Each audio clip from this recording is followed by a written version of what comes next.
Welcome back to Money Unmasked, where we break down the stories the world is talking about, calmly and clearly, without the noise. Today we're looking at Iran. Not just the headlines, not the hype, but what's actually happening on the ground right now. From hijab laws, to protests, to executions, to global pressure. Iran is facing one of the most intense periods in its modern history. Let's unmask where things really stand. To understand Iran today, you have to go back to 2022. In September 2022, 22-year-old Mahsa Amini was arrested by Iran's morality police for allegedly wearing her hijab improperly. She died in custody soon after. Her death sparked nationwide protests under the slogan, "Women, Life, Freedom." These protests weren't just about a dress code.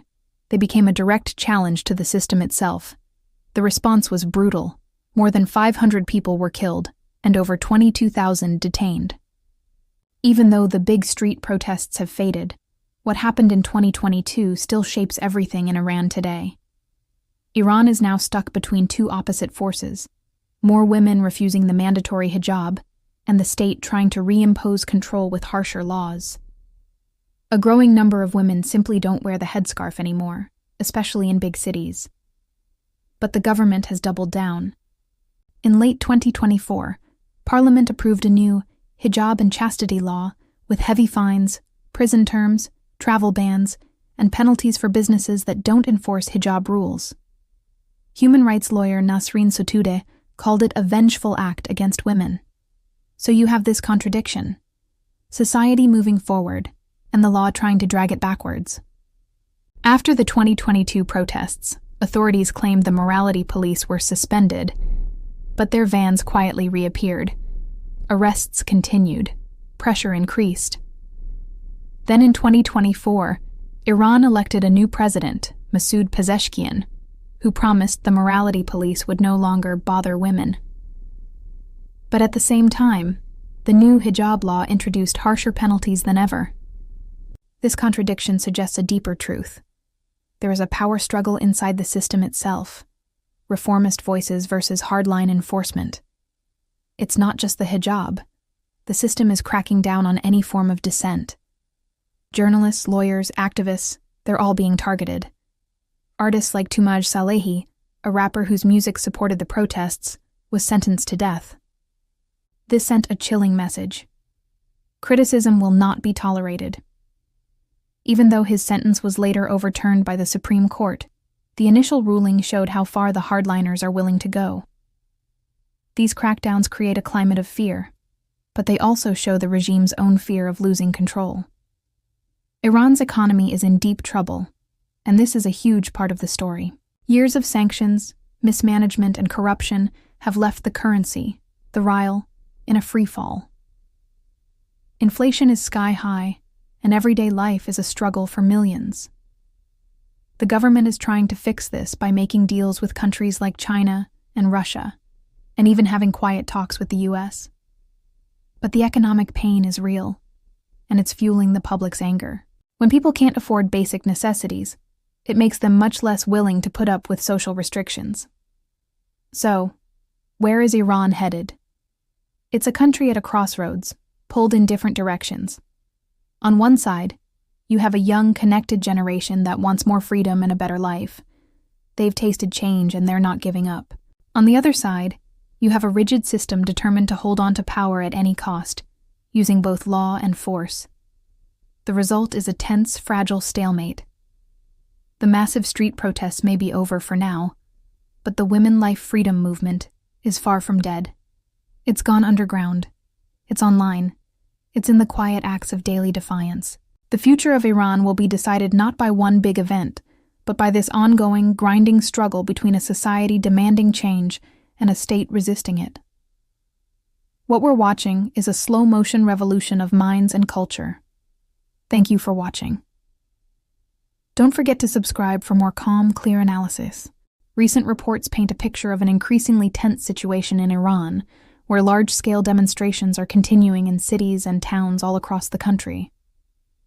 This isn't just a fleeting moment of protest. It's a sustained movement that shows no signs of slowing down. As these demonstrations have spread, International organizations and major media outlets have been closely monitoring the situation. Their reports indicate that a significant number of people have been affected during this period of unrest.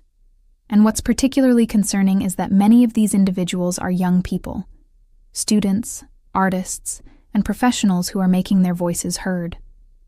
Inside Iran, the human cost of these disruptions is becoming heartbreakingly clear. We're hearing stories from families who have lost contact with their relatives. Imagine the fear and anxiety of not knowing where your son, daughter, brother, or sister is, especially during such a chaotic time. Some have shared accounts of desperately trying to locate loved ones who disappeared after attending a protest. These personal stories are not just isolated incidents. They highlight how widespread and deeply serious the situation on the ground has become. It's a crisis that's touching families in every corner of the nation, creating a ripple effect of fear and uncertainty. One particular case has captured significant international attention, serving as a symbol of the broader struggle. It involves a 26-year-old protester whose story has been widely shared by human rights advocates. According to these reports, this young individual has been detained and is facing extremely serious consequences, yet has not been granted access to any legal support.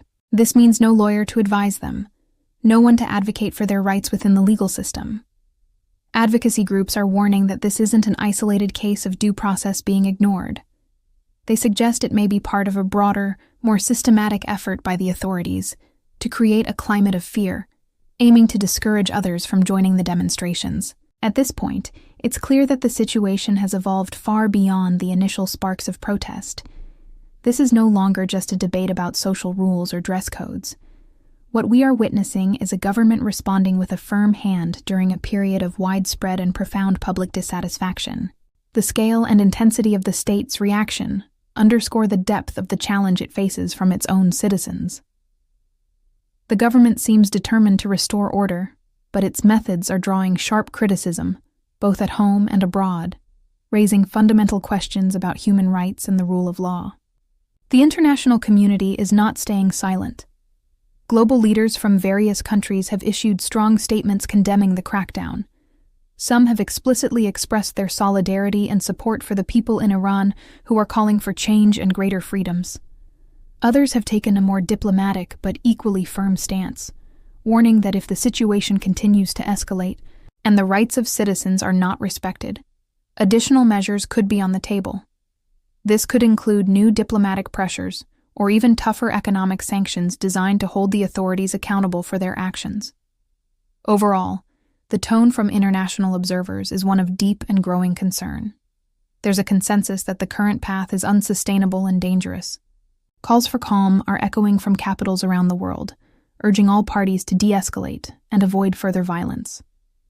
More than anything, there's a strong and unified demand for transparency from the Iranian authorities and for a renewed commitment to respecting the basic, fundamental rights of all citizens. The world is watching, and the pressure is mounting for a peaceful resolution that honors the voices of the people. Thank you for watching.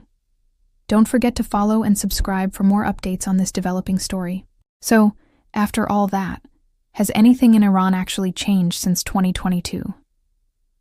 The answer is yes, but it's complicated. What's changed is that you see more women openly defying mandatory hijab rules. Society as a whole is more outspoken, and internal disagreements within the establishment are becoming more visible to the public. But here's what hasn't changed. The legal system has, if anything, gotten harsher. Crackdowns on dissent continue, and sadly, executions and arrests are still being used as tools of control. It's like a massive tug of war. On one side, you have a young, dynamic society pushing for change.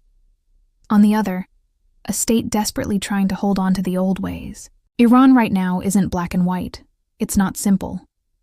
But understanding what's happening there truly matters.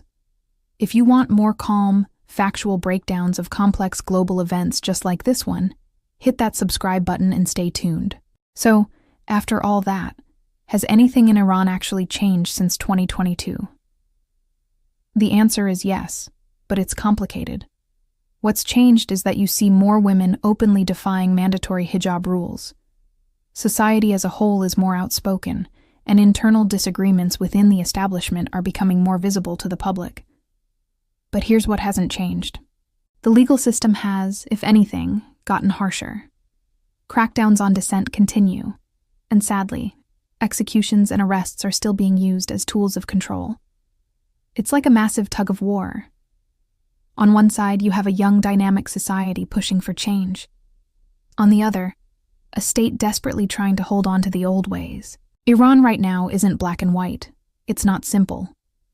But understanding what's happening there truly matters. If you want more calm, factual breakdowns of complex global events just like this one, hit that subscribe button and stay tuned.